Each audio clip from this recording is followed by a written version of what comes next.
अस्सलाम वालेकुम। आज जो है हम जीआईटी फार्माकोलॉजी डिस्कस करेंगे। जीआईटी फार्माकोलॉजी में जो है जो सबसे पहले जो ड्रग्स हम पढ़ेंगे, पहले हम जो है ना डिज़ीज़ देखेंगे कि कौन से डिज़ीज़ है और उनका जो है क्या पैथोजेनेसिस है। उसके बाद जो है ना हम ड्रग देखेंगे और देखेंगे कि कैसे वो ड्रग जो है उस डिज़ीज़ की ट्रीटमेंट के लिए यूज़ होते हैं।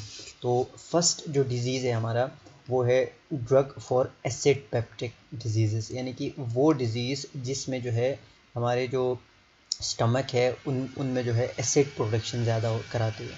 ठीक है, लाइक पेप्टिक अल्सर। ठीक है, पेप्टिक अल्सर में जो है एसिडिटी ज़्यादा हो जाती है स्टमक में। ठीक है, जैसे कि कभी कभार जो है ना लोग आपसे कहते हैं, पेशेंट जो है ना ये शिकायत करते हैं कि हमारे जो है ना सीने में जलन हो रही है। ठीक है, हार्ट बर्न, जिसे आप जो है ना मेडिकल टर्म में पेन एपिगेस्ट्रम भी कहते हैं, एसिड रिफ्लेक्स भी कहते हैं, यानी कि फिर पूछते हैं कि तेज़ाबियत तो आपको फील नहीं हो रही। ठीक है, वो डिज़ीज़ क्या है, वो जो है ना तकरीबन कॉमन है हमारी सोसाइटी में। तो उसमें क्या होता है, हमारी जो स्टमक है उसमें एसिडिटी ज़्यादा हो जाती है, एसिड प्रोडक्शन ज़्यादा होता है। तो फर्स्ट डिज़ीज़ हमारा क्या है, पेप्टिक अल्सर, यानी कि एसिड पेप्टिक डिजीज़ है। और हम देखेंगे कि इनके ट्रीटमेंट के लिए कौन से ड्रग यूज़ होता है। तो चलिए स्टार्ट करते हैं।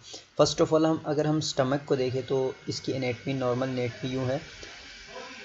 ये इसकी जो है नॉर्मल शेप हमें आनी चाहिए। ये जो है ना फंडस ऑफ द स्टमक है। ये जो है ना ये बॉडी है, और ये जो है ना पाइलरस है, और यहाँ पर ये छोटा सा पोर्शन है, इसको हम कार्डिया कहते हैं। ठीक है, ये कार्डिया है, फंडस है, बॉडी है, और ये क्या है, पाइलरस है। ठीक है, तो हम देखेंगे कि एसिड प्रोडक्शन जो है ना सबसे ज़्यादा किस पार्ट में होता है, कैसे होता है, और जो है ना ड्रग को हम कैसे इनके अगेंस्ट यूज़ किया जाता है। तो पहले जो एसिड पेप्टिक डिजीज़ है उसके बारे में देखते हैं। Set of the condition characterized by imbalance between acid secretion and gastric mucosal defense। ठीक है, यानी कि जब हमारे बॉडी में एसिड सेक्रेशन होती है, बॉडी जो है ना एसिड प्रोडक्शन करती है, तो उसमें क्या होता है, जो हमारे जो स्टमक के जो म्यूकोज़ा है, गैस्ट्रिक म्यूकोज़ा है, वो उनकी जो है ना उनको डिफेंस करता है, यानी कि उनको जो है ना एक जो है ना लेयर बनाता है, जिसकी वजह से जो स्टमक की जो म्यूकोज़ा है वो जो है प्रोटेक्ट होता है, प्रोटेक्ट रहता है। ठीक है, उनको जो है ना कोई नुकसान नहीं होता है। लेकिन ये कंडीशंस कब जो है ना स्टार्ट हो जाता है, जब एसिड की प्रोडक्शन और जो गैस्ट्रिक म्यूकोजल की जो डिफेंस है उनमें इम्बैलेंस हो जाए, यानी कि या एसिड ज़्यादा सिक्रीट हो जाए। ठीक है, जिसकी वजह से जो डिफेंस सिस्टम है जो गैस्ट्रिक म्यूकोजल का, वो जो है ना उसमें नाकाम हो जाए, या फिर जो है ना ये सिस्टम खुद, जो डिफेंस सिस्टम खुद जो है ना उसमें कोई एबनॉर्मलिटी आ जाए। ठीक है, ये वो कंडीशन है which can manifest as peptic ulcer disease. उन्हें हम क्या कहते हैं, पेप्टिक अल्सर डिजीज़ कहते हैं। अब हम पेप्टिक अल्सर डिजीज़ की जो है ना पैथो में नहीं जा रहे, क्योंकि पेप्टिक अल्सर में खुद जो है ना आगे गैस्ट्रिक अल्सर आ जाता है, फिर ड्यूडेनल अल्सर आ जाता है, वो एक अलग कैटेगरी है।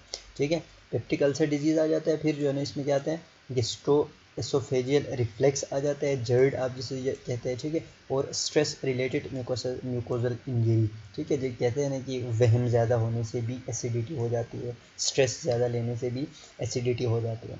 ठीक है, और डिफरेंट ड्रग का भी इफ़ेक्ट होता है, यानी कि ये सारी चीज़ें जिसकी वजह से जो एसिड की जो सिंथेसिस है और म्यूकोजल की जो डिफेंस सिस्टम है उनमें इम्बैलेंस आ जाए, तो उन सबको हम कैटेगराइज करते हैं किसमें, एसिड पेप्टिक डिजीज़ में। फर्स्ट ऑफ ऑल जो है मैं आपको ये नॉर्मल फिजियोलॉजी ज़रा समझाने की कोशिश करूं। फॉर एग्जाम्पल देखिए, यहाँ पर ये जो है ना हमारे फंडस है, अभी मैंने आपको बताया था, दोबारा मैं यहाँ पे बनाता हूँ स्टमक की जो है ना, यहाँ पर ये फंडस है। ठीक है, ये एरिया, इस एरिया की हम बात करेंगे। ये जो है ना फंडस ऑफ द स्टमक है। अब इसमें क्या होता है, बाकी बहुत ज़्यादा जो है ना पम्प्स, अलग फंक्शंस है डिफरेंट रीजन्स के, वो हम नहीं देखेंगे। हम जस्ट जो है ना ये एसिड सेक्रेशन से रिलेटेड चीज़ों को डिस्कस करेंगे। यहाँ पर है हमारे पेराइटल सेल। ठीक है, पेराइटल सेल कहाँ पर है, फंडस ऑफ द स्टमक में। अब यहाँ पर क्या होता है, ये पेराइटल सेल है, ये ल्यूमन है। ठीक है, ये ल्यूमन है स्टमक के। अब यहाँ पर 3 रिसेप्टर्स हमारे पास होते हैं, M3 रिसेप्टर्स। ये हम पहले रिसेप्टर वाले चैप्टर में पढ़ के आए हैं कि स्मूथ मसल सेल्स में M3 होता है, अब जो है ना स्टमक के जो स्मूथ मसल है वहाँ पर होता है, और H2 रिसेप्टर है। आप इसका डिटेल जो है हम हिस्टामिन वाले चैप्टर में पढ़ेंगे। H2 रिसेप्टर, यहाँ पर आप ये याद रखना है कि पैराइटल सेल में क्या है, M3 रिसेप्टर्स है, H2 रिसेप्टर्स है और गेस्ट्रिन रिसेप्टर्स है, ये 3 रिसेप्टर्स है। अब यहाँ पर क्या होता है, HCl की प्रोडक्शन हो जाती है, ठीक है, HCl प्रोड्यूस होता है, और ये जो HCl है जो प्रोड्यूस हुआ है यहाँ पर, ये कहाँ जाता है, ये सोडियम पोटाशियम एटीपेस के थ्रू आपके ल्यूमेन में चले जाते हैं, ठीक है, ल्यूमेन ऑफ द फंडस। फिर यहाँ पे क्या होगा, एसिडिटी हो जाएंगे। अब हम कैसे जो है ना एसिडिटी को रोक सकते हैं, पहले 3 मैकेनिज्म मैंने आपको समझाया। यहाँ पर M3 है, H2 रिसेप्टर है और गेस्ट्रिन है, और ये जो है ये पैराइटल सेल की बात कर रहा हूँ।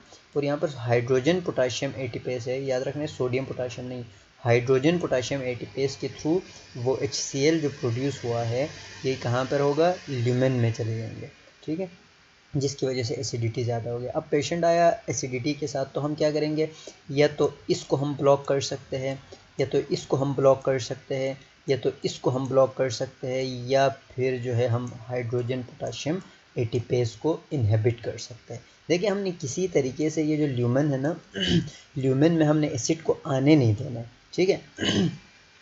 तो जो मर्जी हो हम इसको भी जो है ना इनहिबिट कर सकते हैं, इसको भी इनहिबिट कर सकते हैं, इसको भी इनहिबिट कर सकते हैं, इन तीनों में से किसी को भी, और या इसको इनहिबिट करके हम जो है ना ट्रीटमेंट कर सकते हैं।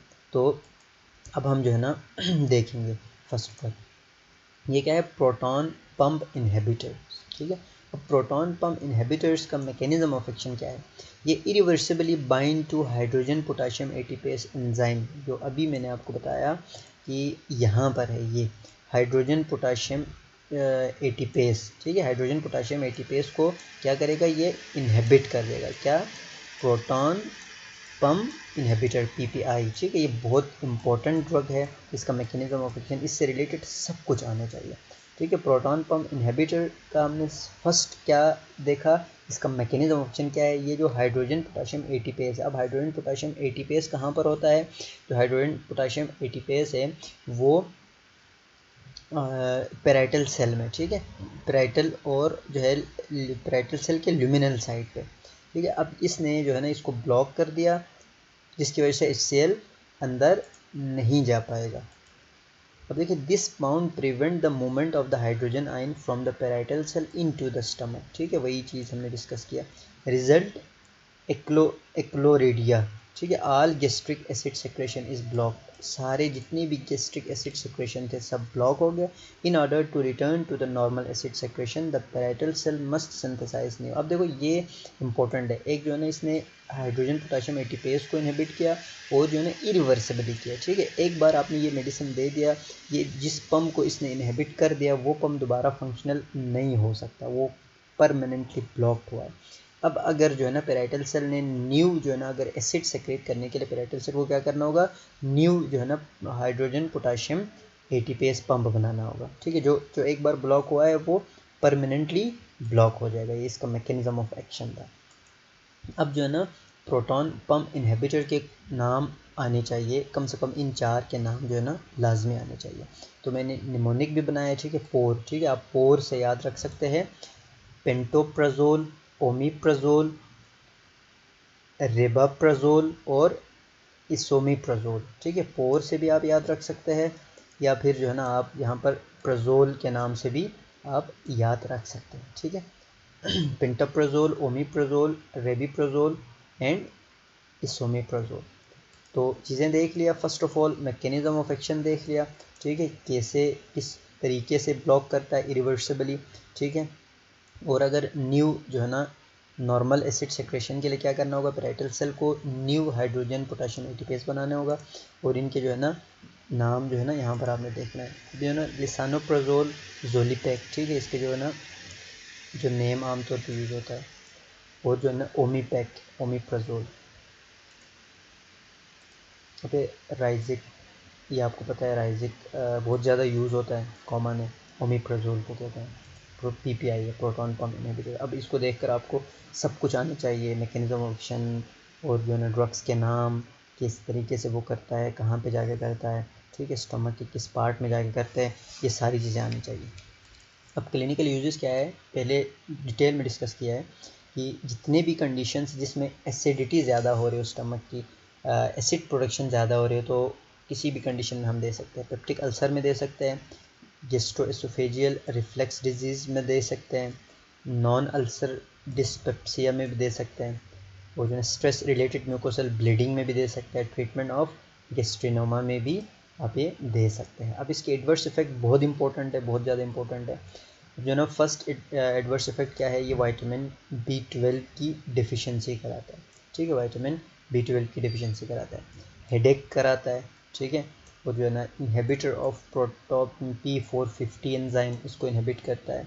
नोज़िया और डायरिया, नोज़िया डायरिया तकरीबन कॉमन है सारे ड्रग्स के साथ। अब इम्पोर्टेंट आपने क्या याद रखना है, इनहिबिटर ऑफ P450 और विटामिन B12 की डिफिशिएंसी। अब ये कैसे कराता है विटामिन, ये दोनों जो है इनका मैकेनिज्म आना चाहिए कि how proton pump inhibitor cause vitamin B12 deficiency.